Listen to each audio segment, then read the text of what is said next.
লক্ষ দাঁড়ায়, যেখানে মনে নাই কায়দা করে নিচের থেকে সুন্দর করে বলে দেয়। আর সবাই কয় না না গায়কের ছেলে ভালোই হয়েছে।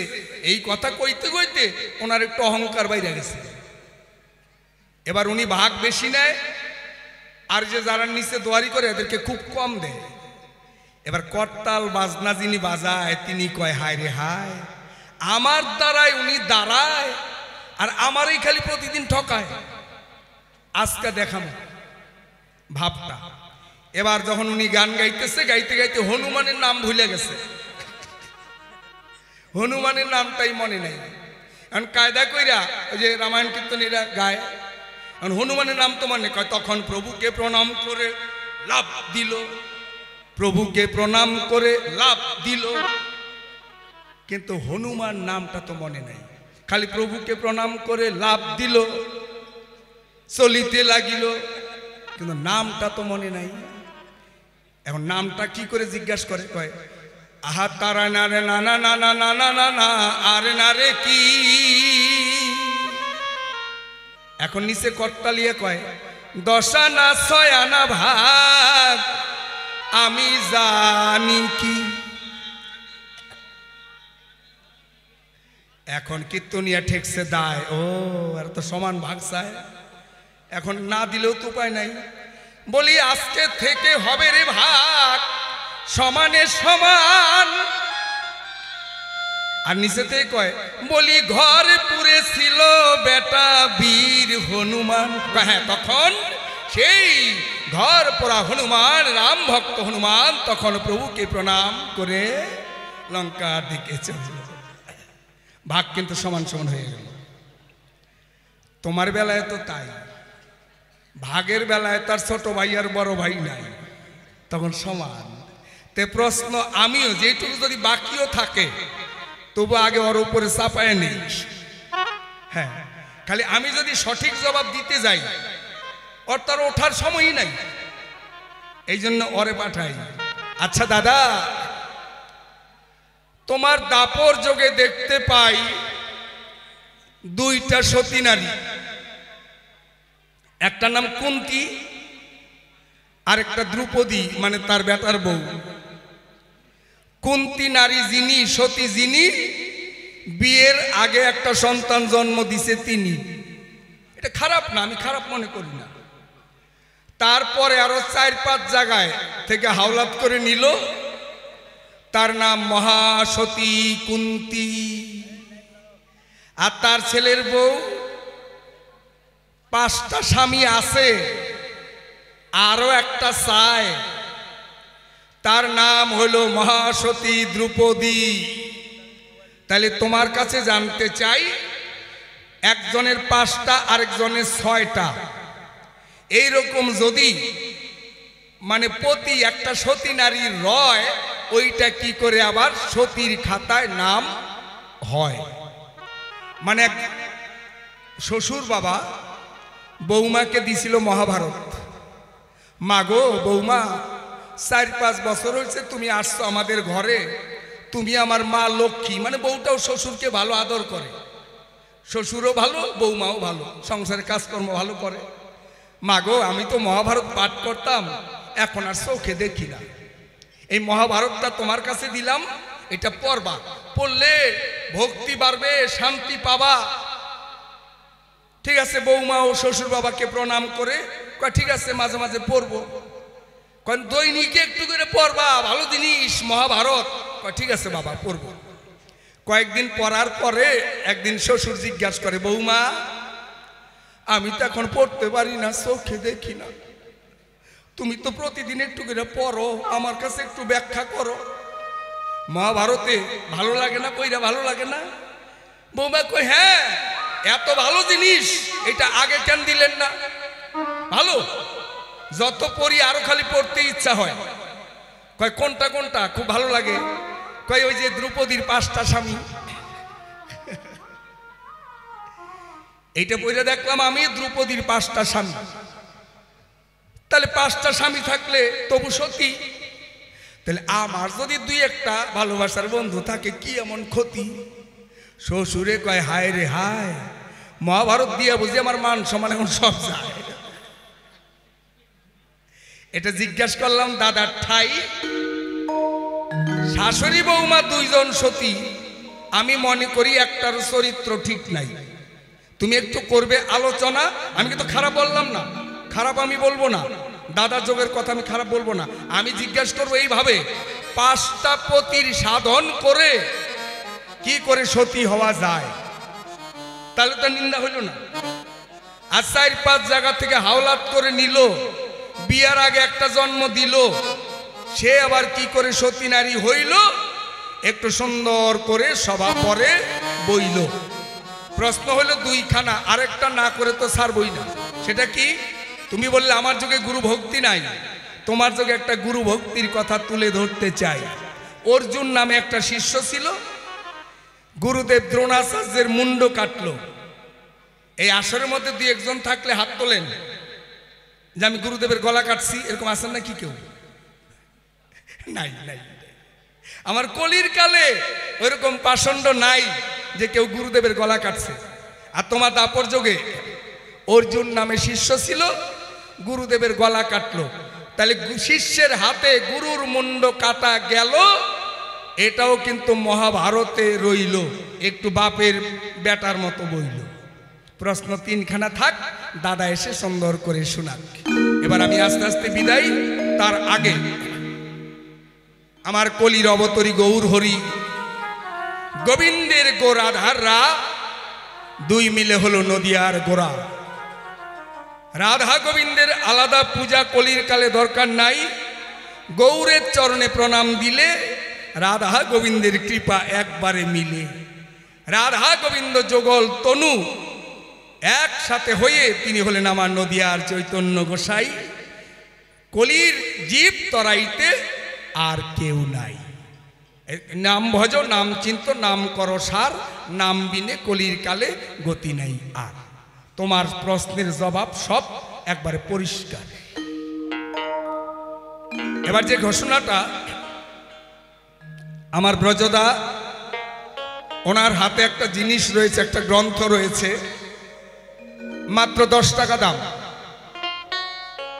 যদিও মূল্য 15 টাকা, 10 টাকা দাম। সেটা কি? আমি জানি সনাতন ধর্মের মানুষ যারা, আপনাদের ঘরে ঘরে ওই কৃষ্ণের 78 শতনাম কিন্তু আছে, তাই না? ভগবান শ্রীকৃষ্ণের 108টা নাম।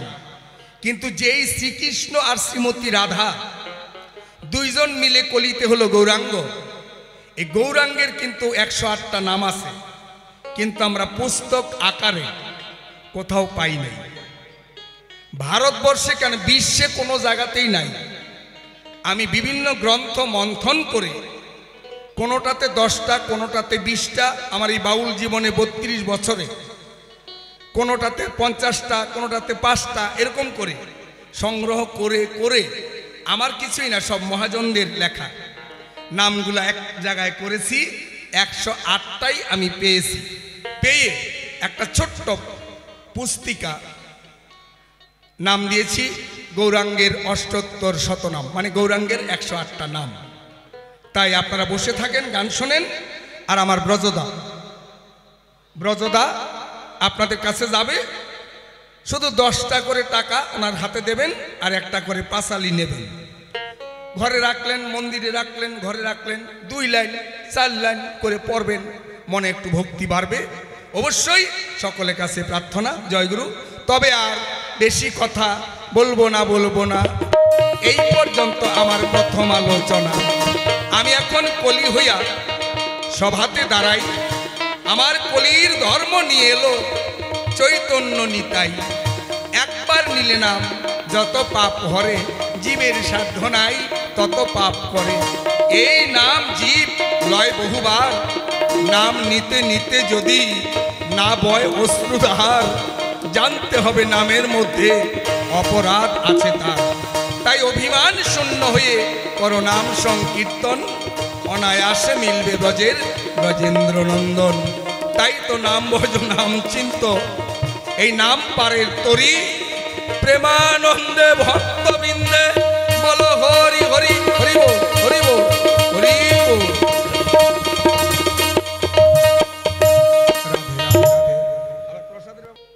জয় গুরু জয়। খুব সুন্দর আলোচনা। যা প্রশ্ন ছিল ধরে ধরে সব জবাব দিয়েছে, একটু সংক্ষিপ্ত আকারে দিয়েছে।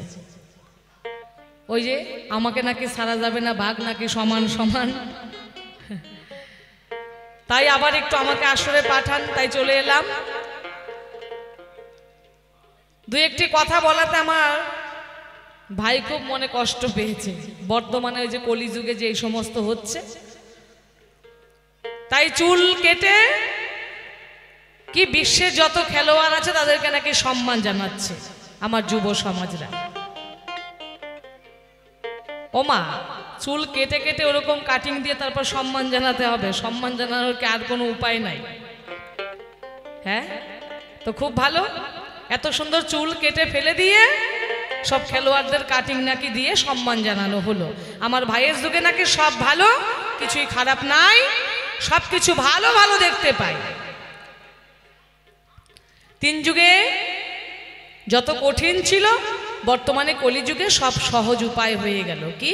তোমরা হরিনাম করো, তাহলেই তোমরা উদ্ধার হতে পারবে। হরিনাম ছাড়া জীবের কোনো উদ্ধারের রাস্তা নাই। সেই উপায় আমার ভাই কি করেছে? খুব সহজ উপায় সকলের জন্য দিয়ে দিয়েছে। ওই জন্য বেশি দিন বাঁচার দরকার নাই, অল্প দিনেই আয়ু শেষ হয়ে যাবে। ভালো কিছু কর্ম করে যাও, এই সুন্দর করে জবাব দিয়ে গেছে আমার ভাই। আমি সবাই শুনতে পাই। এরপর আমার কাছে যা জিজ্ঞাসা আছে তার জবাব দেব, কোনো চিন্তা নেই। কারণ আমাদের যুগে নারীরা এত কর্মিষ্ঠ ছিল, একা একা হস্তে রন্ধন করে শত শত হাজার হাজার লোককে সেবা দিতে পারত। কিন্তু বর্তমানে সেই সমস্ত নাই। কারো সহযোগিতা না হলে দুজন মানুষকে ঠিক মতন পরিবেশন করার বর্তমানে অনেক নারীদেরই উপায় নাই। দুই চারজন সাথে সহযোগিতা করার লোকের দরকার আছে। তাই তো যাই হোক, এবার আমার কাছে জিজ্ঞাসা রেখে গেছে কি, শাশুড়ি আর বৌমা দুইজনই খুব সতী। কেমন? একজন হচ্ছেন শাশুড়ি কুন্তী, যার 5টা 6টা সন্তান হয়েছে, ওই সবগুলো স্বামীরে বাদ দিয়ে মানুষের দ্বারা হয়েছে। অন্য অন্য মানে স্বামীকে বাদ দিয়ে অন্য অন্য দিয়ে সন্তান সৃষ্টি করে গেছে, স্বামীকে দরকার পড়ে নাই। তবু সে সতী। তারপর আবার তার আবার বৌমা, সেও কিন্তু সতী কম না। তার নাম কি? দ্রৌপদী। তার আবার 5টা স্বামী। তাই একটা গল্পও দিয়ে গেছে, এক বউরে নাকি যে মহাভারত দিছিল, তা সেটা নাকি ওই সতীর খবরটা শোনার পরে খুব ভালো লাগছিল। বর্তমানে তোমার যুগের সতীরা তো ওরকমই না? হ্যাঁ, তো ভালো তো লাগবে। তাহলে 5টা স্বামী থাকার পরেও কি করে সে সতী হতে পারে? 5টা স্বামী কি করে একবারে ভজনা করে? 5টা স্বামীকে কি করে সন্তুষ্ট করা সম্ভব একটা নারীর দ্বারা? 5টা স্বামী কেন হলো? আর তার শাশুড়ি বিয়ের আগে আবার একটা সন্তান হয়েছিল, সে কি করে সতী হলো? সে হচ্ছে কুন্তী। এ তো জিজ্ঞাসা রেখেই গেছে। আবার গুরু, আমাদের যুগে নাকি বর্তমানে গুরু গোসাইকে যেরকম সম্মান দেওয়া হয়, আমাদের যুগে নাকি সেরকমটা ছিল না। শিষ্যের হাতে গুরুকে মরতে হয়েছিল কিনা জিজ্ঞাসা কিন্তু কম করে নাই। মানে মেয়ে ছেলে বলে যে একটু খাতির করবে তা করে নাই। আসলে মেয়ে ছেলে সাথে নিয়ে না ঘুরলে ওই সমস্ত বেটা ছেলে মেয়ে ছেলের দুঃখ বোঝে না। উনি তো একা একা জীবন কাটাচ্ছে, বাড়িতে বউ পইরা থাকে। বছরে যে কয়দিন বউয়ের সাথে থাকতে পারে এও কোনো ঠিক ঠিকানা দেওয়া যাবে না। 2-4 দিন বেচারি বউ পায় কি না উনারে, এই জন্য একটু বউয়ের দুঃখ কম বোঝে। ওই জন্য মেয়ে ছেলের কষ্ট উনি বুঝতে পারে না। একটু যে ছাড় দেবে তা না। তো ঠিক আছে, ওই যে ভাগ নাকি সমান সমান, তো অসুবিধা নাই। আমিও 2-1 কথায় জবাব দিয়ে আমি ওনার একটু আসরে পাঠাবো, কারণ যে সমান সমান ভাগ হবে, যে একদম বেশি সময় আমি নেব না। তাহলে এই যে কুন্তী, যার স্বামীকে দিয়ে সন্তান হয়নি, অন্য দেবতাদেরকে দিয়ে সন্তান সৃষ্টি করেছে, অন্য অন্য দিয়ে সন্তান সৃষ্টি করলো, সে তারপরে সতী হইল, আবার বিয়ের আগে একটা সন্তান জন্ম নিল। এটা হচ্ছে কর্ণ। বিয়ের আগে সন্তান হয়েছিল যার নাম, সে হচ্ছে কর্ণ। কেন? সে কেন স্বামীকে না স্বামীর দ্বারা না সন্তান সৃষ্টি করে অন্য অন্য দেবতাদের দিয়ে সন্তান সৃষ্টি করেছিল। দুর্বাসা মুনি খুব ক্ষমতাশালী মুনি, খুব পাওয়ারফুল মুনি। সেই দুর্বাসা মুনি একদিন সেবা চেয়েছিলেন। কার কাছে? কুন্তির কাছে, সকলের জানা। এই বক্ষের মধ্যে পরমান্ন রন্ধন করে সেই দুর্বাসা মুনি বলেছিলেন সেবা দেওয়ার জন্য। তো কুন্তি যখন সেই সেবা দিয়েছিল, বক্ষের মধ্যে পরমান্ন রন্ধন করে যখন সেবা দিল, সেবা শেষে সে দুর্বাসা মুনি কি করেছিল? কুন্তিকে বর দিয়েছিল, একটা মন্ত্র দিয়েছিল আর বলেছিল তোমার স্বামী দিয়ে সন্তান সৃষ্টি হবে না, কিন্তু তুমি যে দেবতাকে স্মরণ করবে এই মন্ত্র উচ্চারণ করে, সেই দেবতাই তোমার কাছে আসবে, আর সেই দেবতার কৃপাতেই তোমার গর্ভে সন্তান আসবে। এই তখন কুন্তিকে বর দিয়েছিল। কুন্তি তখন কুমারী কালে সেই মন্ত্র যে পেয়েছিল, দুর্বাসা মুনির দেওয়া মন্ত্র, সেই মন্ত্র পাঠ করে উচ্চারণ করে সূর্যদেবকে দিবাকালে স্মরণ করেছিলেন। আর সেই মন্ত্র উচ্চারণ করবার সাথে সাথেই যখন মন্ত্র জপ করে সূর্যদেবকে স্মরণ করলেন, সূর্যদেব চলে এসেছেন কুন্তির ধারে। এবার শুধু তো খালি হাতে ফিরে যাবে না, সে তো কিছু দিয়ে যাবে কিনা। তখন কুমারী কালে যখন কুন্তিকে পরশন দিল সূর্যদেব, সেই কুন্তি কি হলো? সূর্যদেবের পরশনে সে গর্ভবতী অবস্থা হয়েছিল, তার বিয়ে হয়নি, সে কুমারী। জগতে কলঙ্কিনী হবেন বলে কর্ণ দিয়ে সন্তান প্রসব করেছিল, তাই তার নাম কর্ণ হলো। তারপর এক একটি দেবতাকে দিয়ে কুন্তি এই পঞ্চপাণ্ডবের জননী হয়েছিল, আর বিয়ের আগে যেটা তার নাম ছিল কর্ণ। দেবতাদেরকে দিয়ে সন্তান সৃষ্টি করেছিল, তাদের দোষের কিছু ছিল না। এটা দুর্বাসা মুনির বাক্য ছিল। মন্ত্রের দ্বারা তিনি দেবতাকে স্মরণ করতেন, দেবতা তার কাছে আসতেন, তাকে পরশন দিত, তাকে দিয়ে সন্তান সৃষ্টি হতো। এতে দোষের কিছু নাই। আজকাল বর্তমানে যেইভাবে আমরা সংসার করি, আমরা নারী পুরুষের মিলন হই, সেইভাবে তাদের মিলন হয়নি। তাই সে সতী, তাকে সতী বলে আখ্যা দিয়ে গেছে। সেই সতীর সার্টিফিকেটটা নিশ্চয়ই গাঁজা বা মদ খেয়ে কেউ দেয়নি। তারপর দ্রৌপদী, ওমা, দ্রৌপদীর 5টা স্বামী থাকার পরেও তাকে সতী বলে, তাই না? তো বর্তমানে এরকম যদি 5টা স্বামী নিয়ে ঘোরা যায়, কোনো মেয়ে ছেলে যদি 5টা 7টা স্বামী নিয়ে ঘুরে বেড়ায়, ঘুরে বেড়াতে তো পারবে না। যদি একটা ছেড়ে আরেকটা ধরে, আরেকটা ছেড়ে আরেকটা ধরে, এইভাবে যদি বিয়ে করে, তাকে কি সমাজে কেউ মেনে নেবে? ভালো চোখে কিন্তু কেউ দেখবে না। তাহলে দ্রৌপদী 5টা স্বামীকে নিয়ে একবারে ঘুরে বেড়াতো, একবারে সংসার করত। তাহলে বুঝতে হবে যে সাধারণভাবে যেরকম নারীরা বর্তমানে এই মাইক জগতে যেভাবে নারীরা স্বামী নিয়ে সংসার করে, নিশ্চয়ই সেভাবে দ্রৌপদী করতো না। তাহলে দ্রৌপদীর কেন 5টা স্বামী হলো, সেই কথা আগে বলতে চাই। দ্রৌপদী একদিন শিবের মন্দিরে গিয়ে শিবের পুজো করে শিবের কাছে পতিং দেহি পতিং দেহি পতিং দেহি পতিং দেহি পতিং দেহি বলে শিবের কাছে বর চাইছিল। শিবের কাছে পতি দেবতাকে চাইছিল, পতিং দেহি পতিং দেহি। আমরা তাই এই বাস্তব জগতেও দেখতে পাই, ছেলে মেয়েরা সবসময় শিবের পূজা করে, মেয়েরা শিবের মাথায় জল ঢালে। কেন? ভালো বর পাওয়ার জন্য। শিবের কৃপা হলে তার কপালে ভালো বর জুটতে পারে। তাই দ্রৌপদী কি করেছিলেন? পতিং দেহি বলে শিবের কাছে প্রার্থনা জানাচ্ছিলেন, তার স্বামী চাইছিলেন। শিব তো ভোলানাথ গোসাই, অত কিছু ভাবে নাই। দ্রৌপদী যতবার পতিং দেহি বলেছিল, ততগুলাই স্বামী দিয়েছে। তথাস্তু, আমি তোমার উপরে সন্তুষ্ট। যতগুলা পতিং দেহি 5বার বলেছিল, তথাস্তু বলে 5টা স্বামী বর দিয়ে দিয়েছে দ্রৌপদীকে। দোষ তো দ্রৌপদীর নয়, দোষ কিন্তু দ্রৌপদীর নয়। ভোলানাথ গোসাই সে বলে ভালে সাদা মাথা অত কিছু বোঝে না যে নারীর একটা স্বামী ঠিক, এটা কিন্তু তিনি ভাবে নাই। ভাবলেন যতবার বর চাইছে মনে স্বামী অতগুলাই চাইছে, ভোলানাথ করেছে কি বর দিয়ে দিয়েছে। ও মা, এবার যে দেবে তার তো একটু আন্দাজ রেখে দিতে হবে। বলে না বড় করে পাতা পাতলে কি হবে, যে খেতে দেবে সে কিন্তু পরিমাণ মতোই দেবে, তাই না? একটা মানুষ কতটুকু খেতে পারবে, দরকার একবারের জায়গায় দুইবার দেবে, কিন্তু পাতা বড় করে পাতলেই হবে না, যে দেবে তার কিন্তু আন্দাজ থাকা চাই। তো তিনি আন্দাজ করে দেয় নাই, যে চেয়েছে সে তো চাইবে, তো অসুবিধা কোথায়? তো আমার সরকার মশাইয়ের সঙ্গে আমি সব জায়গায় গান বাজনা করে বেড়াই, মানে আমি প্রতিমা হয়ে বলছি, মাননীয় রাধামোহন দার সঙ্গে অনেক জায়গায় গান বাজনা করে বেড়াই। তো বাউল মেলা হয় সব জায়গায়।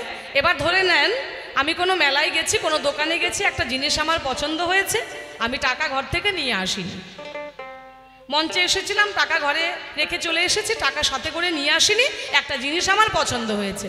তো রাস্তায় দাদার সঙ্গে দেখা হয়ে গেছে, এবার দাদার কাছে আমি বললাম, দাদা 100 টাকা দেন তো, আমি একটা জিনিস কিনবো, টাকা নিয়ে আসিনি, পরে আপনাকে দিয়ে দেব। তো আমি কিন্তু 100 টাকা দাদার কাছে চাইলাম। তো উনি বললেন, দাঁড়াও আমি নিয়ে আসতে দিচ্ছি। পকেট থেকে টাকা বের করতে করতে এমন সময় কোনো ভক্ত এসে ওনাকে প্রণাম করছেন, উনি আবার আলিঙ্গন করছেন, করতে করতে ভক্তের সাথে কথা বলতে বলতে ভুলে গেছেন যে আমি 100 টাকা চেয়ে ওখানে দাঁড়িয়ে আছি, ওনার মনে নাই। আবার বললাম, ও দাদা দেন 100 টাকা, জিনিসটা বিক্রি হয়ে যেতে পারে, আমি নিয়ে ঘরে যাব, দেরি হয়ে যাচ্ছে। আবার বললাম, উনি আবার পকেট থেকে টাকা বের করতে করতে আরেক ভক্ত এসে হাত জোর করে হাতে ধরে প্রণাম দুজনে করছেন, আলিঙ্গন করছেন, কথা বলছেন, আমি যে টাকা চাইছে ওইটা ভুলে গেছেন। এবার হাত ধরে টেনে নিয়ে গেছে ওই ভক্ত দাদাকে, কোথায়? চায়ের দোকানে। আবার আমি পেছনে পেছনে গেছি, ও দাদা দেন না 100 টাকা। দাদার তখন মনে পড়লো 100 টাকা তো প্রতিমা চাইলো। তারপর কি করলেন, উনি পকেট থেকে টাকা বের করে আমাকে দেবেন। ও মা, টাকা চেয়েছি 3 বার। কত চেয়েছি? 100 টাকা। উনি কত দেবেন আমাকে? ও বাবা কত দেবেন? 100 টাকাই তো দেবেন নাকি? না 3 বার চেয়েছি বলে 300 টাকা দেবেন? 3 বার চেয়েছি ঠিকই, কিন্তু আমি তো 100 টাকাই চেয়েছি, 300 টাকা তো চাইনি। তো উনি আমাকে কিন্তু 300 টাকাই দেবেন। তা ভোলানাথ গোসাই ওইটা দিতে ভুল করে ফেলছে, তো দ্রৌপদীর দোষটা কোথায় আছে? হ্যাঁ। তারপর আরেকটা কারণ ছিল কি, এই দ্রৌপদী আগের জন্মে কেতকী নামে স্বর্গের নর্তকী ছিল, নাচ গান করে দেবতাদেরকে সন্তুষ্ট করতেন। সেই কেতকী একদিন যখন দাঁড়িয়েছিলেন, তার সামন দিয়ে সুরভি গাভী যখন যাচ্ছিল, সেই গাভীর পেছনে 5টা ষাঁড় তারা করে নিয়ে যাচ্ছিল। গাভী একটি 5টা ছিল ষাঁড় পেছনে। দেখে কেতকী করছে, কেতকী সমানে অট্টহাসি দিচ্ছে ওই সুরভিকে দেখে, যে একটা গাভী 5টা ষাঁড়, কি অবস্থা। যখন সমানে অট্টহাসি দিচ্ছে, সুরভি দেখতে পেল কেতকী তাকে দেখে সমানে অট্টহাসি দিচ্ছিল। সুরভি তখন মনে কষ্ট পেয়ে সেই কেতকীকে অভিশাপ দিয়েছিল, যে কেতকী তুই আজ আমাকে দেখে হাসছিস, আমার পেছনে 5টা ষাঁড় তাড়া করেছে বলে তুই আজ আমাকে দেখে হাসছিস, যা তোকে আমি অভিশাপ দিলাম, এই অপরাধে তোর পরজন্মে 5টা স্বামী হবে, তুইও এইভাবে স্বামীদেরকে নিয়ে পেছনে ঘুরে বেড়াবি, তোকেও দেখে জগতে সকলে হাসাহাসি করবে। সেই সুরভি গাভীর অভিশাপেও দ্রৌপদীর 5টা স্বামী হয়েছিল। কিন্তু আরো একটা কারণ আছে, সকলের এই কারণটাও সকলেরই জানা। টিভিতে সিরিয়ালে আপনারা দেখেছিলেন, যখন অর্জুন লক্ষ্য ভেদ করেছিল, দ্রৌপদীকে যখন বিবাহ করে ঘরে নিয়ে এলো, তখন মা ঘরে কর্মে ব্যস্ত ছিল। অর্জুন এসে মাকে ডাকছে, মা, মাগো ঘর থেকে বেরিয়ে এসে দেখো তোমার জন্য কি জিনিস এনেছি, কি নিয়ে এসেছি দেখো মা। মা কি বললেন সাথে সাথে, বাবা আমার দেখতে হবে না, আমার কিছু চাই না, যা এনেছিস তোরা 5 ভাইয়ের সমানে ভাগ করে নে। আগেকার দিনে আমাদের যুগে তো এরকম মাকে অসম্মান করা হতো না, মায়ের বাক্য শিরোধার্য করে সন্তানরা পালন করত। বর্তমানে ছেলে পেলেদেরকে মা যদি বলে বাবা ওইখানে যাস না বাবু বলছি থেমে যা, ছেলে আরো বেশি করে যায়। হ্যাঁ কি করবা দেখি করো। আগে তো আমাদের যুগে এরকমটা ছিল না, ছেলে পেলেরা মায়ের সাথে বাড়াবাড়ি করতো না, মা যা বলতো পিতা যা বলতো অক্ষরে অক্ষরে সন্তানরা তা পালন করত। মা বললেন বাবু যা এনেছিস তোরা 5 ভাই ভাগ করে নে, আমার কিছু চাই না। মাতৃ আদেশ পালন করতেই হবে, তাই 5 ভাই মিলে দ্রৌপদীকে স্ত্রী করে মেনে নিল। এই কারণেও দ্রৌপদীর 5টা স্বামী হয়েছিল, এতে দ্রৌপদীর কিন্তু কোনো দোষ ছিল না। কিন্তু দ্রৌপদী আমাদের মতো এই সাধারণ নারীদের মতো স্বামী নিয়ে সহবাস করতেন না, একটা করে স্বামী নিয়ে 12 বছর ধরে সহবাস করতেন।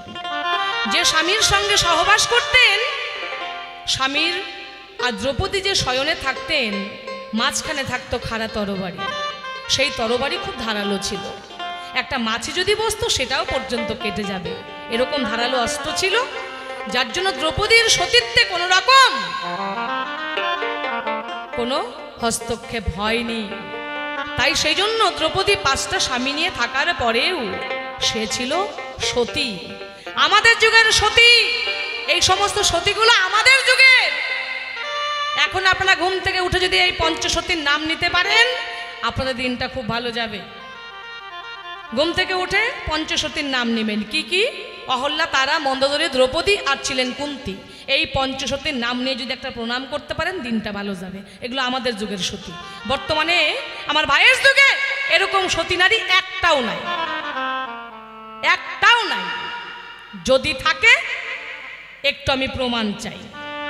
এরকম নাম করা সতী কোথায় আছে আমি একটু জানতে চাই। গেল এবার সতীদের ব্যাখ্যা। পরের জিজ্ঞাসা কি ছিল? পরের প্রশ্ন কি ছিল? গুরুকে কেন অপমান করল, তাই না? মানে সন্তান শিষ্যের হাতে গুরুদেবের প্রাণ গিয়েছিল। এটাকে গুরুদেব দ্রোণাচার্য। কার হাতে প্রাণ গিয়েছিল? অর্জুনের হাতে। সকলের জানা সেই ঘটনা। একালব্য বলে যে বীর ছিল, সেই একালব্য শিক্ষা অর্জন করতে গিয়েছিল কার কাছে? গুরুদেব দ্রোণাচার্যের কাছে। ছোট জাত বলে তাকে শিষ্য করে মেনে নেয়নি কে? গুরুদেব দ্রোণাচার্য। একালব্য মনে মনে জেদ করে গুরুদেবের মূর্তি তৈরি করে বনের মধ্যে গিয়ে সে কি করত? গুরুদেবের কাছে সাধনার দ্বারা গুরুদেব দ্রোণাচার্যের কাছ থেকে সমস্ত শিক্ষা সে লাভ করত। এইভাবে যখন সমস্ত শিক্ষা লাভ হয়ে গেছে, একদিন সেই বনের মধ্যে অর্জুন একটা শিকারের মধ্যে একটা বান মারছিল। বান মারবে বলে যখনই তৈরি হলো, এমন সময় সেই শিকারটাকে দেখতে পেল একটা এমন কঠিন বান মেরেছে, যেই বানটা একমাত্র গুরুদেব দ্রোণাচার্য জানতো, আর কেউ জানতো না। অর্জুন অবাক হয়ে গেল যে আমার শিকার আমি বান মারার আগে এই বানকে মেরেছে। এ বান তো যে সে বান নয়, এই বান আমি পর্যন্ত জানি না, আমার গুরুদেব ছাড়া এই বান কারো কাছে নেই। বানটা কে মেরেছে? খুঁজতে খুঁজতে পেয়ে গেছে কাকে? ওই একালব্যকে। একালব্যকে জিজ্ঞাসা করলো যে তুমি কে? বলছে আমি একালব্য। বলছে বাহ, তুমি এই বান শিখেছো কার কাছে? বলছেন কেন? গুরুদেব দ্রোণাচার্য, যার কাছে, যার কৃপাতে আমি এই বান শিখতে পেরেছি। বলছে ঠিক আছে, আমি অর্জুন। তা বেশ, তুমি গুরুদেব দ্রোণাচার্যের কাছে এই বান শিখেছো? বলছে হ্যাঁ। অর্জুন চলে গেছে গুরুদেবের কাছে। গুরুদেব, আপনি বলেন আপনার নাকি প্রিয় শিষ্য, যোগ্য শিষ্য নাকি আমি, আমাকে আপনি উজাড় করে সমস্ত বিদ্যা শিখিয়েছেন। আমার থেকেও একজনকে আপনি বেশি ভালোবাসেন, যাকে আমার থেকেও বেশি শিক্ষা তাকে দিয়েছেন। যে বান আমি জানি না, সেই বান একমাত্র আপনার কাছেই আপনি জানেন, সেই বান সে শিখেছে। আপনি বলেন আমি আপনার প্রিয় শিষ্য। বলছে কে বলল? বলছে কেন? সেই একালব্য। একালব্যকে তো আমি কোনোদিন শিক্ষা দেইনি। সে এসেছিল ছোট জাত বলে তাকে আমি তাড়িয়ে দিয়েছি, তাকে আমি শিষ্য করে মেনে নেইনি। চলো তার কাছে। ছুটে গেছে, গিয়ে এবার একালব্যকে জিজ্ঞাসা করেছে তুমি কার কাছে বান শিখেছো, কে তোমার গুরু? বললেন কেন আপনি? গুরুদেব আপনি আমার গুরু। বলছে আমি তো তোমাকে কোনো কিছু শিখাইনি, তাহলে তুমি এই সমস্ত বাণ কোথায় শিখেছো? তখন দেখালেন বনের মধ্যে নিয়ে গিয়ে যে আমি আপনার প্রতিচ্ছবি তৈরি করে আমি সাধনার দ্বারা আপনাকে গুরু করে মেনে আমার ভক্তির জোরে আমি সমস্ত বাণ শিখেছি, সমস্ত বিদ্যা আপনার কাছ থেকে আমি অর্জন করেছি। বলছে বাহ, বেশ, তুমি আমাকে গুরু করে মানো তাই না? আমি তোমার গুরু। বলছে হ্যাঁ আপনি আমার গুরু। বলে তাহলে আমাকে গুরু দক্ষিণা দাও। একালব্য বললেন কি দেব গুরু দক্ষিণা বলুন? আপনি যা চাইবেন আমি তাই দিতে প্রস্তুত। বলছে বেশ, দেবেই যদি তোমার বৃদ্ধাঙ্গুলি কেটে তুমি আমাকে গুরু দক্ষিণা দাও। একালব্য মনে পেয়ে গুরুদেবকে দিয়েছিল অভিশাপ। গুরুদেব, যেই শিষ্যের প্রতি তোমার এত স্নেহ দান, সেই শিষ্যের হস্তে তোমার যাইবে পড়া। এত বাণ শিখে আমার তো কোনো লাভ হবে না যদি এই আঙুল না থাকে। সঙ্গে সঙ্গে আঙুল কেটে গুরুদেবকে দক্ষিণা দিয়ে দিল। সেই অভিশাপ, শিষ্যের অভিশাপ গুরুকে লাগে যদি কিনা সেই চাওয়াটা কোনো খারাপ হয় বা কোনো কষ্টের চাওয়া হয়, সেটাও কিন্তু গুরুদেবের লাগতে পারে। শুধু গুরুর অভিশাপ শিষ্যকে লাগবে সেরকমটা নয়, শিষ্যের অভিশাপ গুরুকে লাগতে পারে। তাই আমাদের চলাফেরার পথে খুব হিসাব করে আমাদের চলা উচিত। তাই গুরুদেব দ্রোণাচার্যের প্রাণ গিয়েছিল। এটাই ছিল কারণ, তোমার কাছে আমি করলাম বর্ণন। এবার ভাই কলি,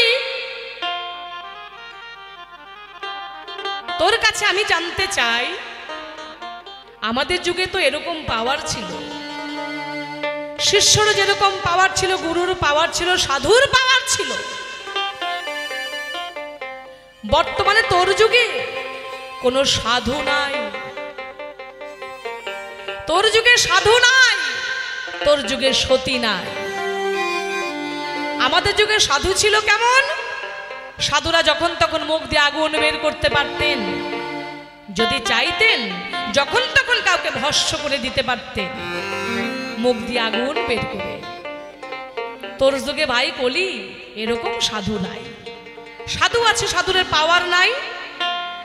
আগুন তো দূরের কথা, সময় বিশেষে সাধুদের মুখ দিয়ে স্যাপও বাড়ায় না। তবে হ্যাঁ, মাঝে মাঝে আপনারা একটা সেন্ট পাবেন সাধুদের মুখ দিয়ে, কিছু কিছু সাধুদের মুখ দিয়ে, সেটা হচ্ছে ওই যে 70-50 রামের সেন্ট আপনারা পাবেন সাধুদের মুখ দিয়ে। আমার ভাইয়ের যুগে যে সাধুরা আছে তাদের মুখ দিয়ে এই সমস্ত পাওয়া যায়, কিন্তু মুখ দিয়ে আগুন বের করবার মতো সেরকম পাওয়ার নাই। আমাদের যুগে সাধুরা কি করতেন? জলের উপর দিয়ে হেঁটে যেতেন সাধনার দ্বারা।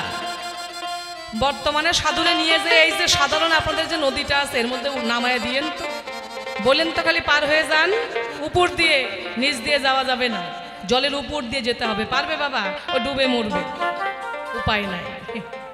সাধনা করতে পারে নাই, ওরকম পাওয়ার বর্তমানে নাই। আমাদের যুগে সাধুরা কি করতেন? শূন্য মার্গে উড়ে বেড়াতেন কুম্ভক সাধনের দ্বারা। বর্তমানে সাধু পারবে শূন্য মার্গে উড়ে বেড়াবে? এরকম সাধু দেখা যায় বাবা? যায় না। সাধু আছে গেরুয়া বসন পরে, জটা মাথায়, দাড়ি গাল ভরা, থোতা ভরা দাড়ি, এরকম আছে। হাতে চিমটা, ত্রিশূল, গলায় মালা, রুদ্রাক্ষের মালা, ভরা গলা, গলা নড়াচড়া করতে পারে না গোসাই, এরকম আছে। কিন্তু সাধুদের পাওয়ার নাই। কেন নাই? ভাইয়ের কাছে আমি জানতে চাই, আমাদের যুগে আমরা জানি শাস্ত্রে বলেছেন কোন নারী যদি বাপের বাড়িতে ঋতুবতী হয়, কোনো মেয়ে যদি বাপের বাড়িতে ঋতুবতী হয়, শাস্ত্রে বলেছেন তার পিতৃপুরুষ নাকি নরকগামী হয়। ও মা, তাহলে আমাদেরকে কি করতে হবে? বর্তমানে মেয়েরা 12 বছরে ঋতুবতী হচ্ছে, কথাটা কেউ খারাপ ভেবে নেবেন না। এর মধ্যে তত্ত্ব রয়েছে। তাহলে যেই মেয়েটা 12 বছর বয়সে ঋতুবতী হচ্ছে, তাহলে তাকে কত বছর বয়সে বিয়ে দিতে হবে? 10 বছরের আগেই বিয়ে দিতে হবে। কারো কারো 10এও হয়ে যাচ্ছে। শাস্ত্রে বললেন বাপের বাড়িতে ঋতুবতী হওয়া যাবে না, এটা শাস্ত্রে দিয়েছে, সিদ্ধান্ত কিনা। কিন্তু আমাদের যে ভারতীয় সংবিধান, সেই সংবিধান যদি আমরা মেনে চলি তাহলে কি করতে হবে? 18 বছর পার করে 19-20 বছর বয়সে মেয়েটাকে বিয়ে দিতে হবে, তাই তো? কি তাই তো বাবা? যদি 18 বছরের আগে কোনো মেয়েকে বিয়ে দেওয়া হয়, সেটা হচ্ছে আইনত দণ্ডনীয় অপরাধ। সেই অপরাধে বাবা মায়ের জেল হতে পারে। তাহলে যদি আমরা শাস্ত্র মানি, তাহলে আমাদের কি করতে হবে? বাল্যবিবাহ দিতে হবে। যদি আবার আইনের লোক জানতে পারে কোনো বাড়িতে বাল্যবিবাহ হচ্ছে, সঙ্গে সঙ্গে বাবা মায়ের ওই হ্যান্ডকাপ পরিয়ে নিয়ে গিয়ে জেলে পড়বে। তাহলে আমরা কোনটা মানব? ভারতীয় সংবিধান নাকি শাস্ত্র? মেয়েটাকে কি আমরা বাল্যবিবাহ দিব, নাকি 18 বছর পার করে 20 বছর বয়সে মেয়েটাকে বিয়ে দিব? তাহলে এদিকে পিতৃপুরুষ নরকগামী হয়, এদিকে আবার যদি আমরা ভারতীয় সংবিধান মানি তাহলে আবার জেলে গিয়ে পড়তে হয়। তো ব্যাপারটা কি? এর সমাধানটা কি আছে? আজকে আমার ভাইয়ের কাছে জানার বাসনা রয়েছে। গান গাওয়ার সময় নেই, সময় কারোর জন্য অপেক্ষা করে না, তাই হয়তোবা সময় চলেই গেছে। একটু হয়তো সময় আছে, উনি আসরে এসে জবাব দেবেন, তাই গান আর এখন গাইছি না। যদি পরে সময় থাকে অবশ্যই একটি গান গেয়ে শোনাবো। জয় গুরু জয়।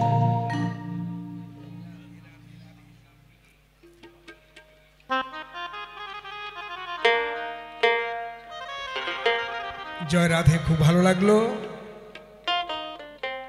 দাদা, এত সুন্দর করে জিজ্ঞাসা রাখলো। শাস্ত্র পুরাণ অনুযায়ী বাপের বাড়ি থাকাকালীন নারী যদি ঋতুবতী হয়, বাবা নরকগামী হয়, এটা শাস্ত্রে কয়। কিন্তু সংবিধান বলেছে, ভারতীয় সংবিধান, 18 বছরের আগে মেয়ে বিয়ে দেবেন না। দিতে পারেন তাহলে হবে জেল কিংবা জরিমানা। তাহলে আমরা কোনটা পালন করব? 18 বছর আগে বিয়ে দিয়েন না, জেলে যাইয়েন না, এটাই শেষ কথা। তাহলে শাস্ত্রকে আমরা মানব না? শাস্ত্র মানতে হবে। বিধান আছে, ফাঁক আছে, আইনের ফাঁক আছে। তাহলে আমার কলিতে সাধু নাই, সাধুরা মদ খায়। দাদা যেগুলি কোন জায়গায় পায়? সাধু আছে কয়েক প্রকার, এগুলি তোমার জানা দরকার। যারা তান্ত্রিক মতে সাধনা করে, যারা শ্মশানে সাধনা করে, যারা কালীর সাধনা করে, যারা ভূত পেতনি সাধনা করে, এরকমও সাধু আছে। ওরা কারণ বাড়ি খায়, ওরা মদ খায়। কিন্তু আমার কৃষ্ণ মন্ত্রে সাধু যারা মদ পান করে না, তারা এরাও মদ খায়। কোন মদ? সেই মদের জন্য কারো বাড়ি যেতে হয় না। প্রতি মাসে 28 দিনের পরে সহস্রা হইতে 1 থেকে 3 ফুটা যে মদ ঝরে, সেই মদ যদি কোনো সাধক সাধনার জোরে করতে পারে পান, তার ভব ব্যাধি দূরে যান। এইটা গুরুর কাছে গিয়ে জানতে হয় এই সন্ধান। এইটা মদ। কোনটা? কাম, ক্রোধ, লোভ, মোহ, মদ, মাৎসর্য। এই যে 6টা রিপু, একটা রিপুর নাম মদ। ওই মদকে যারা, রিপুকে যারা বাধ্য করতে পারে, মদ্য সাধক, তারে কয় সংসারে। ওইটা বৈষ্ণবের বাজারে। কিন্তু এখন কোন বৈষ্ণবে, কোন সাধু মদ খায়, এইটা দাদা যেটা করলো আলোচনা, এটা বৈষ্ণবের মধ্যে পড়ে না। দাও দেখি একটা সুর দাও।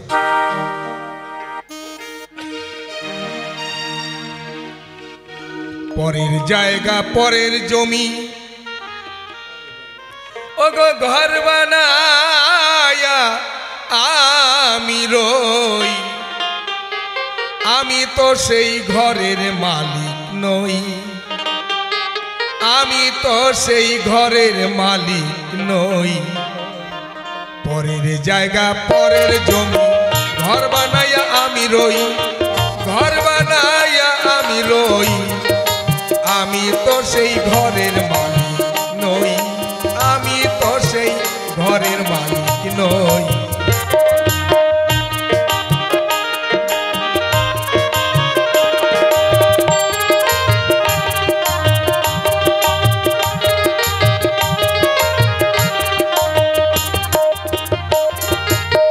দাদা তোমার 3 যুগে 5টা সতী নারীর নাম, সত্য যুগে 1টা সতী নারী, ত্রেতা যুগে 2টা, দাপর যুগে 2টা, এই 3 যুগে 5টা সতী। আর আমার কলিতে আমি যেদিকে তাকাই সব মা, মায়ের কোনো বিকল্প নাই, মায়ের সঙ্গে সতী নারীর খাওয়া নাই। মা বড় না সতী বড়? জগতে যতজন প্রত্যেকের মা হচ্ছে সতী, মায়ের বিকল্প নাই। এই জন্য আমরা আদর্শ মা চাই। সতী ওই 4-5টা করে ধরবে পতি না, আমি দেখি মা, মায়ের বিকল্প হয় না। তবে আমার কলিতে যে ওই রকম মার্কা মারা সতী নাই এটা তুমি জানো না দাদা, আছে, অনেক পরিচয় আছে। বলতে গেলে একবারে তত্ত্ব কথা খোলা। 1 নাম্বার সতী হচ্ছে আমার কলিতে বেহুলা। এটা তোমার সত্য ত্রেতা দাপর 3 যুগে না। বেহুলা সতীর কথা কার না আছে জানা? 6 মাস ধরে কলা গাছের ভেলায় চড়ে দেবালোকে গিয়ে তারপর যমের সঙ্গে লড়াই করে বাঁচাইল স্বামীর প্রাণ। তোর ওই 5টার চাইতে আমার কলিযুগে বেহুলা হচ্ছে 1 নাম্বার, সে হচ্ছে প্রধান। হ্যাঁ,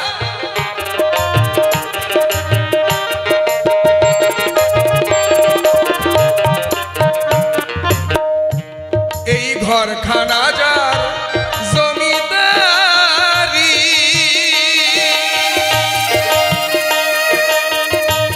আমি পাই না তাহার হুকুম জারি।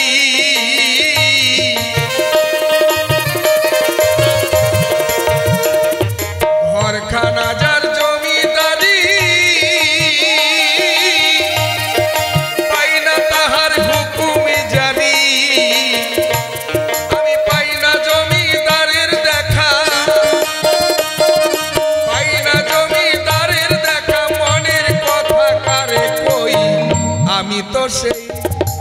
আমি তো সেই ঘরের মালিক নই, আমি তো সেই ঘরের মালিক নই।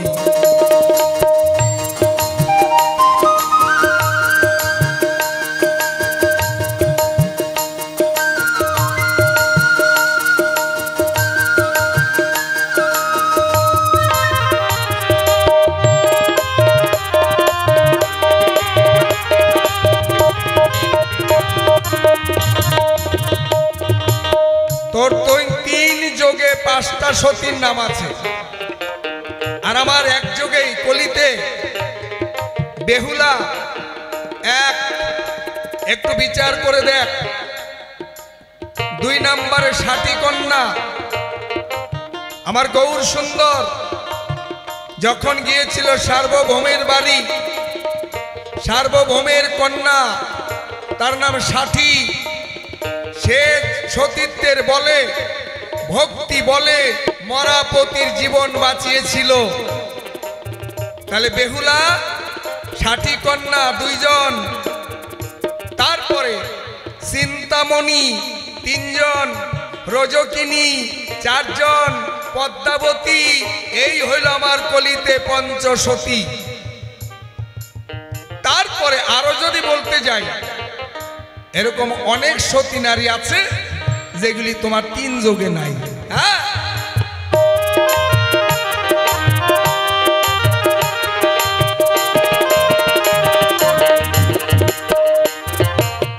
জমি জমিদারের ইচ্ছা মতো দেই না জমি চাষ, তাই তো ফসল ফলে না রে দুঃখ 12 মাস।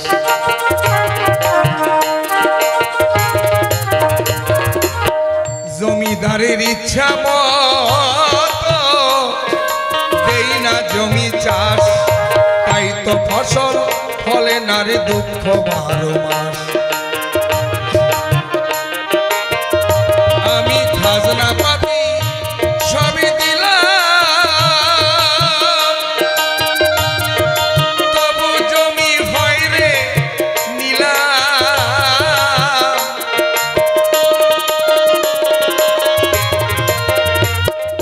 খাজনা পাতি সবই দিলাম, তবু জমি হয় রে নিলাম। আমি চলি যে তার মন জোগাইয়া, আমি চলি যে তার মন জোগাইয়া, তবু দাখিলায় না মিলে সই। আমি তো সেই ঘরের মালিক নই, পরের জায়গা পরের জমি ঘর বানাইয়া আমি রই।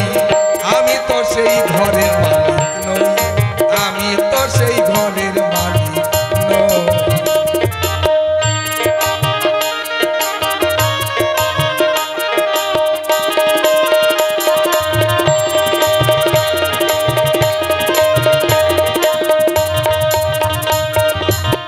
কলিযুগে আছে সতী, সবার আছে জানা। বেহুলার ঘটনা করতে চাই বর্ণনা। বেহুলা বাসর ঘরে তার প্রতি মরে, সবাই বলল অসতী। বেহুলা বলছে শাশুড়ি মায়ের ঠাই, আমি যদি সতী নারী হই, আমার স্বামীর প্রাণ আমি বাঁচাবই। ঘরে প্রমাণ দিয়ে গেল একটা ঘৃতের প্রদীপ। যতদিন এই ঘৃতের প্রদীপ জ্বলে, ততদিন জানবে তোমার পুত্র আছে মঙ্গলে, তোমার পুত্রকে নিয়ে আমি ফিরে আসবই। আবার সিদ্ধ ধান দিয়ে গেছে ঘরে। এই সিদ্ধ ধানের মধ্যে যেদিন চারা গজাবে, দেখবে লক্ষ্য করে, জানবে তোমার পুত্র বেঁচে আবার আসবে ফিরে। তাহলে এত কষ্ট করে বেহুলা স্বামীর জীবন ফিরে পায়। তারপর ৬০টি কন্যার কথা তোমারে যাই কইয়া, গৌর হরি সার্বভৌম পণ্ডিতের বাড়ি, ওই যে সেবাতে বসিয়া। গৌর হরি সেবায় বসলো, আর সার্বভৌমের মেয়ের জামাই ওটা নাস্তিক, ওটা এসে দেখতে পায় গৌর হরি বসতে সেবায়। কাজকর্ম নাই, খালি খাওয়া, পরের বাড়ি যাওয়া আর খাওয়া। বৈষ্ণব নিন্দা করলো, শাশুড়ির অভিশাপে মেয়ের জামাই মারা গেল। এবার ৬০টি কন্যা গৌর হরির চরণে ধরে যখন কান্নাকাটি করে, গৌর হরির কৃপায় ওই ৬০টি কন্যার স্বামী আবার প্রাণে বাঁচে। এইরকম সতী আমার কলির কালে অনেক আছে। তারপর সবাই জানে না প্রেমের মরা মরে মরে না।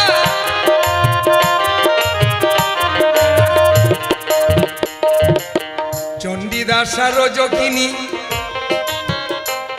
জানে তাদের প্রেমের ঘটনা। এক প্রেমেতে দুইজন মরে, এমন মরে কয়জনা, এমন মরে কয়জনা।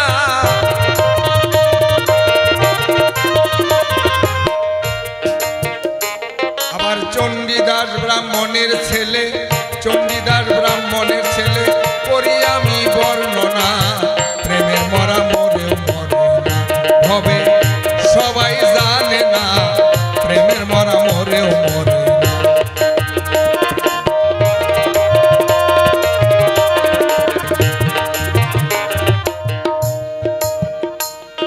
প্রতিবাসী ব্রাহ্মণেরা বলছে, শোন, তুই ব্রাহ্মণের ছেলে আর রজকিনী ধোপার মেয়ে। এবার চণ্ডীদাসের বাবা মরে গেল,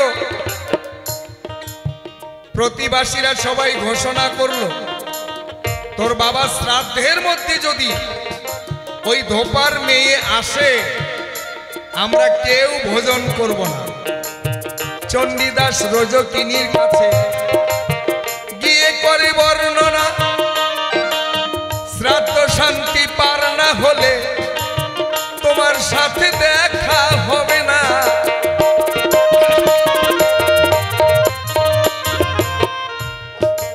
কিন্তু চণ্ডীদাসের যেদিন বাবা শ্রাদ্ধ হয়ে গেল, জ্ঞাতি ভোজন, সবাই খেতে বসলো।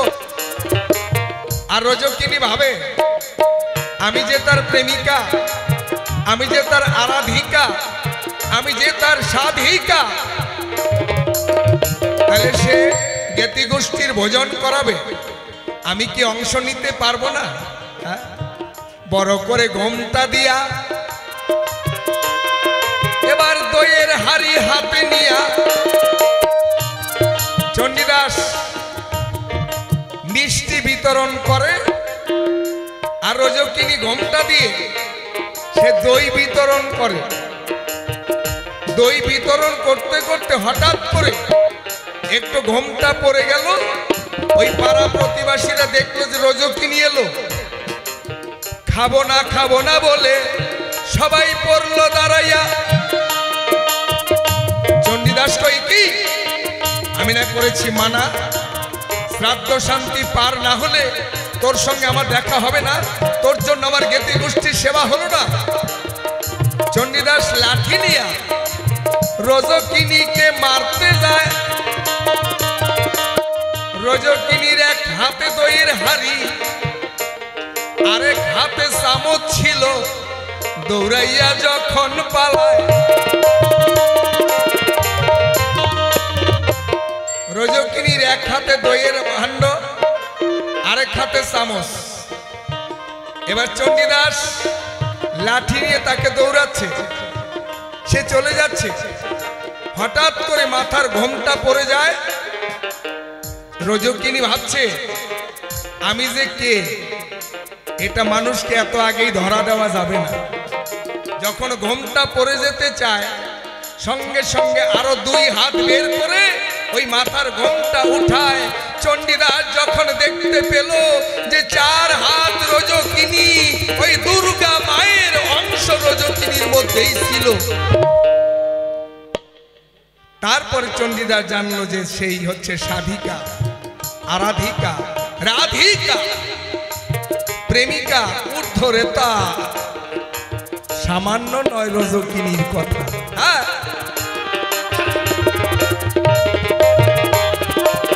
একদিন চণ্ডী ঠাকুর গাছের মধ্যে চড়ল। রজকিনী অনেক দূরে, গাছে উঠে তাকে দর্শন করে। রজকিনী দূরে চলে যায়, ও আরো ওঠে গাছের আগায়, এডাল থেকে ওডালে, ওডাল থেকে ওডালে, উঠতে উঠতে একবার গাছের পাতার উপরে। আজকে প্রেমের টানে অন্যদিকে আর কিছুই নাহি জানে, গাছের পাতার উপরে দাঁড়িয়ে আছে। পাড়া প্রতিবাসীরা দেখে বলছে, ঠাকুর তুমি না পাতার উপরে? যখন চণ্ডীদাস লক্ষ্য করলো যে পাতার উপরে দাঁড়িয়ে রইল, তখন হুঁশ এলো, সঙ্গে সঙ্গে গাছ থেকে পড়ে চণ্ডীদাসের মরণ হলো। পাড়া প্রতিবাসীরা এবার হরিবল হরিবল বলে নিয়ে গেল শ্মশানে।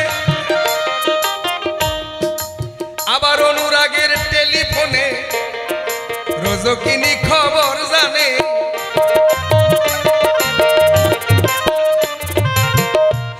অনুরাগের টেলিফোনে রজকিনী খবর জানে।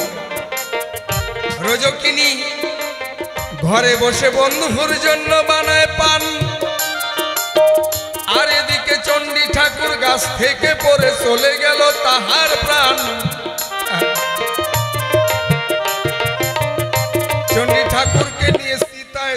দিল, চিতায় তুলে দিয়ে তার উপর খড়ি দিল। সবাই হরিবল বলো, হরি বলছে। এবার আগুন ধরায় দেবে, এমন সময় রজকিনী এই খবর শুনিয়া আবার পানির খিলি বানাইয়া এলো রজকিনী দৌড়াইয়া। রজকিনী চণ্ডীর বুকের উপর থেকে খড়ি ফেলে দিয়ে রজকিনী বলছে, কি কথা ছিল? আর কি হলো?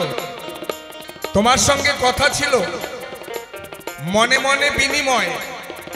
তোমার মন আমি নিলাম, আমার মন তোমাকে দিলাম, প্রাণে প্রাণে বিনিময়। তোমার মধ্যে আমার প্রাণ, আমার মধ্যে তোমার প্রাণ। তুমি যে যাও, কার প্রাণ নিয়ে যাও? এবার চণ্ডীদাস তো মরা, রজকিনী ক্রোধে তখন চণ্ডীর মুখে লাথি মারিল। আবার মরেছিল চণ্ডীদাস, সঙ্গে সঙ্গে প্রাণ পেল। রজকিনীর চরণ জড়াইল, রজকিনীর চরণ জড়াইল। হায় রে প্রেমের সাধনা, প্রেমিক ছাড়া অন্যে জানে না।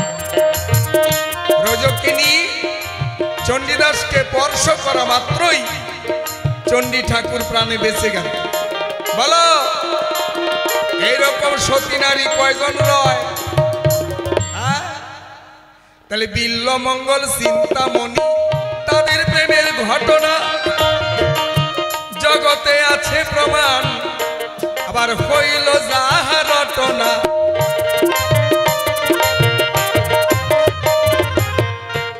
এবার দাঁড়াও দাঁড়াও দাদা তুমি, দাঁড়াও দাঁড়াও দাদা তুমি, দেরি আর তো সহে না।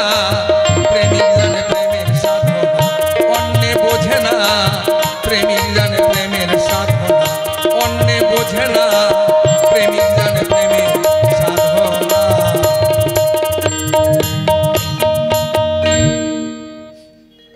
বলি প্রেম কইরা প্রেমিক মরে সইগ, প্রেম তো মরে না।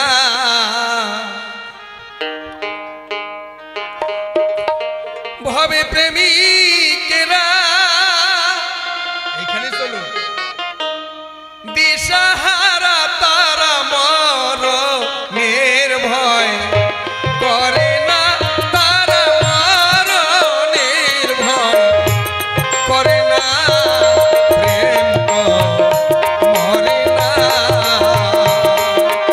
প্রেম কইরা যে প্রেমিক মরে সইগ, প্রেম তো মরে না।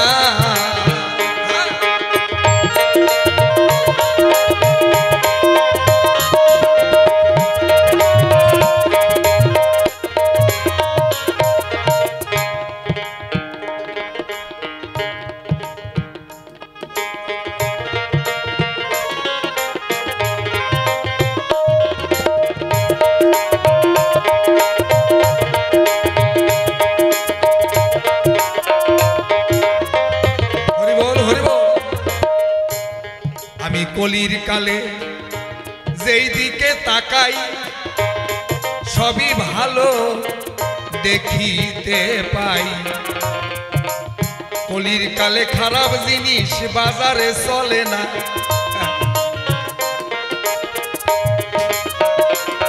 ও দাদা,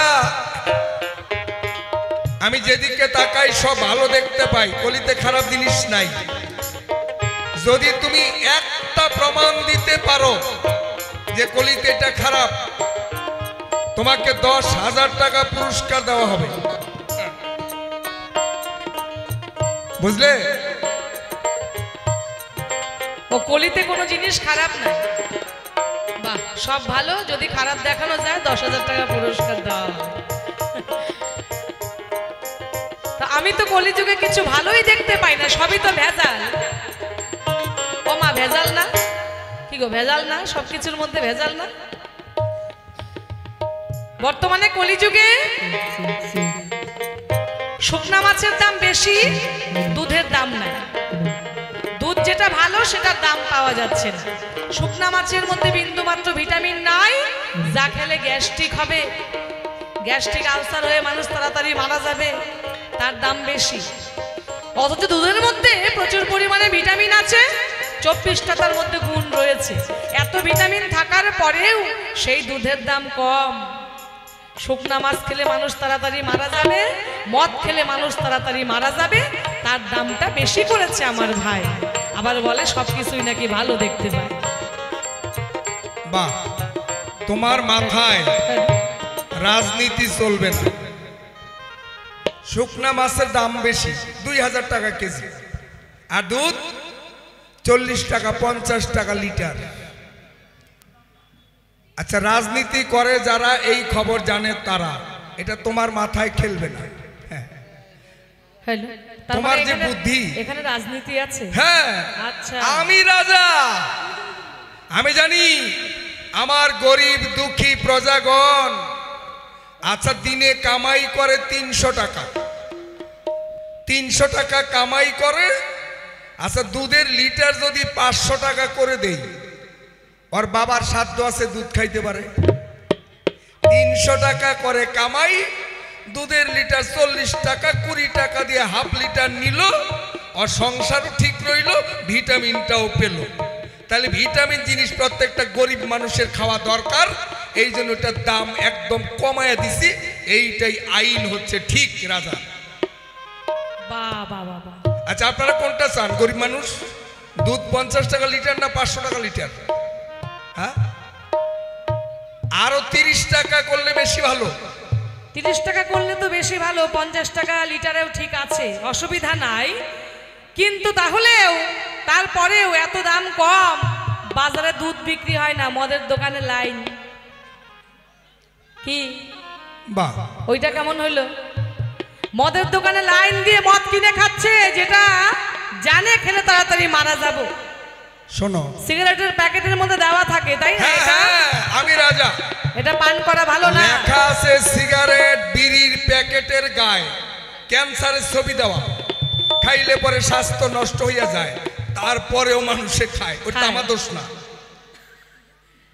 ওইটা তাহলে কার দোষ? ওটা আমার দোষ না। লেখা আছে সিগারেটের প্যাকেটের গায়ে, সিগারেট স্বাস্থ্যের পক্ষে ক্ষতিকর, বিড়ি স্বাস্থ্যের পক্ষে ক্ষতিকর, তারপরে মানুষে খায়, খাক, তাড়াতাড়ি জমের বাড়ি যাক। শোন রে কলি তোরে বলি, আমি এবার তোর কাছে কিছু বলতে চাই। বলো বলো বলো। কি বলতে চাই? তোর যুগে ভাই ভাগারাম বিয়া দেখতে পাই। এটা কি? এটা কি? এটা ভাগারাম বিয়াটা কেমন? ছেলে মেয়ে প্রেম করে ভেগে গিয়ে বিয়ে করে, ওটা হচ্ছে ভাগারাম বিয়া। এই, এটা আমার যোগে সৃষ্টি হয় না, সৃষ্টি দাপর যোগে। হ্যাঁ, অর্জুন নামে এক নায়ক ছিল। ওই বন্ধুর বাড়ি যখন বেড়াইতে গেল, বন্ধুর বোন নাম সুভদ্রা রানী, তার সঙ্গেই তার প্রথম প্রেমের কাহিনী। ওই দুইজনে দিল ভাগারাম। এখন কলির কালে আমার হইল নাম। তোর যোগে দেখছে, আমার যোগে শিখছে। তার মানে আমাদের যুগে ওইটা ছিল বলে বর্তমানে ভাগারাম বিয়েটা হচ্ছে। তবে এটা ভালো, ভাগারাম বিয়েটা ভালো। কেন ভালো? কেন বোঝে না। একটা মেয়ে বিয়ে দিতে মেয়ের বাবার কত টাকা নষ্ট, আর ছেলের বাবার দেখতে দেখতে স্বাস্থ্য কষ্ট। এই যে এত টাকা পয়সা নষ্ট, সময় নষ্ট, সংসার নষ্ট, আর বর্তমানে দেখতে পাই ছেলের বাবারও খরচ নাই, মেয়ের বাবারও খরচ নাই। কয় চলো তুমি আর আমি দুইজনে খাই, ভাগারাম যাই। এটা তো ভালো না, সত্যি তাই, খুব সহজ উপায়। যদি আপনারা দেখাশোনা করে বিয়ে দিতে যান, ছেলে মেয়ে পাবে না ভালো, আবার মেয়ের জন্য উপযুক্ত ছেলে পাওয়া যায়। যখন দুইজনে সেটিং হয়ে যায় তখন মেয়ের বাড়িতে, আপনাদের এদিকে না আমাদের ওদিকে, ওই মেয়ের বাড়িতে গিয়ে যদি কোনো ঘটকে কয় আপনার মেয়েটা বিয়ে দেবেন, ছেলে আছে বিয়ে পাস, মেয়ের বাবা কয় কি, ইঞ্জিনিয়ার আসছে কথা দেই নাই, বড় ডাক্তার আসছে কথা দেই নাই, প্রধানমন্ত্রীর ছোট ভাই আসছে কথা দেই নাই, মানে কথা বলে খালি দেই নাই, কত বড় বড় ছেলে আসতেছে কথা দেই নাই, বড় ব্যবসায়ী আসছে কথা দেই নাই, তারপরে দেখা যায় টোটোওয়ালার সঙ্গে চলে গেছে। আচ্ছা সময় শেষ, দেরি করা যাবে না। আমার যুগে সব ভালো। হ্যাঁ সব ভালো, সব ভালোই দেখতে পাই, যেহেতু কলিযুগে চলে আসছি বাবা, কিছু করার নাই। আচ্ছা কলি যেভাবে করবে ওইভাবেই চলতে হবে। যোগ উপযোগী ধর্মটাকে মানতে হয়, এটা কিন্তু ঠিক। সত্যযুগের মানুষ যারা লক্ষ্মী নারায়ণকে ডাকতো তারা, ত্রেতা যুগের মানুষ যারা রাম সীতাকে ডাকতো তারা, দাপরের মানুষ রাধাকৃষ্ণ ভজন করে, আর আমার যোগের শ্রেষ্ঠ ভজন হচ্ছে গৌর নটবরী। গৌরের ধর্মটাই সার, গৌরের ধর্মের উপরে ধর্ম নাই আর। তাহলে আমার কথা ধরো, তুমি এই গৌরের ভজন করো, এটাই বলো। তাই করতে হবে, দুই ভাই মিলে গৌরের ভজন করব, হরি গুণগান গাবো, পাপা হতো জীবগণকে উদ্ধার করবে, একটু বৈষ্ণব সভার আয়োজন করব। হ্যাঁ একটু ভিক্ষার আয়োজন করো।